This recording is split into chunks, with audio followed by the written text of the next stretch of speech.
പണ്ടൊരു കാട്ടില് ഒരു ക്രൂരനായ സിംഹം ഉണ്ടായിരുന്നു. കാട്ടിലെ രാജാവായിരുന്നു ഈ സിംഹം. എല്ലാ മൃഗങ്ങൾക്കും അവനെ ഭയങ്കര പേടിയായിരുന്നു.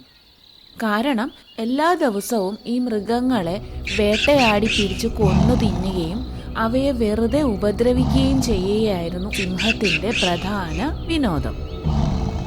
ഓരോ ദിവസം കഴിയും തോറും ഈ സിംഹത്തിൻ്റെ ഉപദ്രവം കൂടിക്കൂടി വന്നു.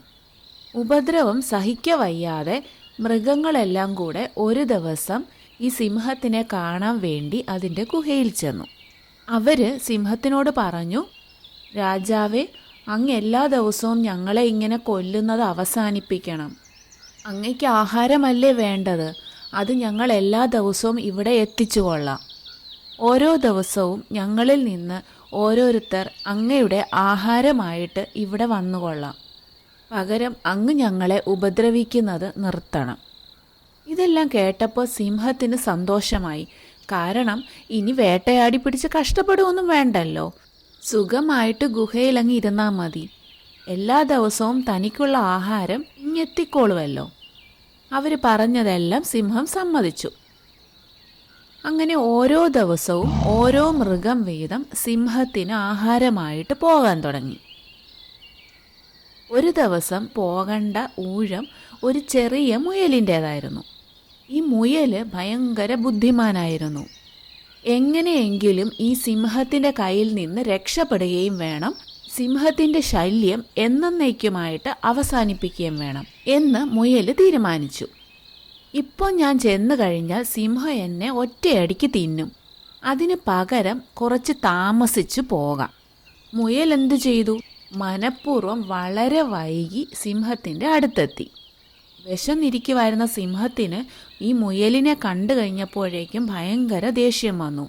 അവൻ്റെ നേരെ ഗർജിച്ചുകൊണ്ട് സിംഹം ചാടിച്ചെന്നു. എന്നിട്ട് ചോദിച്ചു, എന്തുകൊണ്ടാണ് നീ ഇത്ര നേരം വൈകിയത്? ഇന്നത്തെ എൻ്റെ ആഹാരം നീയാണെന്ന് നിനക്കറിയാവുന്നതല്ലേ? നിനക്കപ്പോൾ എന്നെ പേടിയില്ലല്ലേ? അതുകൊണ്ടാണല്ലേ നീ ഇത്ര താമസിച്ച് വന്നത്? നീ നോക്കിക്കോ, ഇതിനു പകരമായി എല്ലാ മൃഗങ്ങളെയും ഞാൻ ഇന്ന് കടിച്ചു കൊല്ലും. സിംഹത്തിൻ്റെ ഗർജനം കേട്ട് പേടിച്ചു വിറച്ച മുയൽ പറഞ്ഞു, രാജാവേ, എന്നെ വഴക്ക് പറയരുത്. ഞാൻ നേരത്തെ വരാൻ ഇറങ്ങിയതാണ്. പക്ഷേ വഴിയിൽ മറ്റൊരു സിംഹം എന്നെ തടഞ്ഞു നിർത്തി. ഞാനാണ് ഈ കാട്ടിലെ രാജാവ്, നിന്നെ ഞാൻ തിന്നുവെന്ന് പറഞ്ഞ് അവൻ എന്നെ വിട്ടില്ല. ഞാൻ അങ്ങയുടെ പേര് പറഞ്ഞപ്പോൾ അവൻ എന്നെ ഒരുപാട് കളിയാക്കുകയും ചെയ്തു. ഇത് കേട്ട സിംഹം കോപം കൊണ്ട് വിറച്ചു.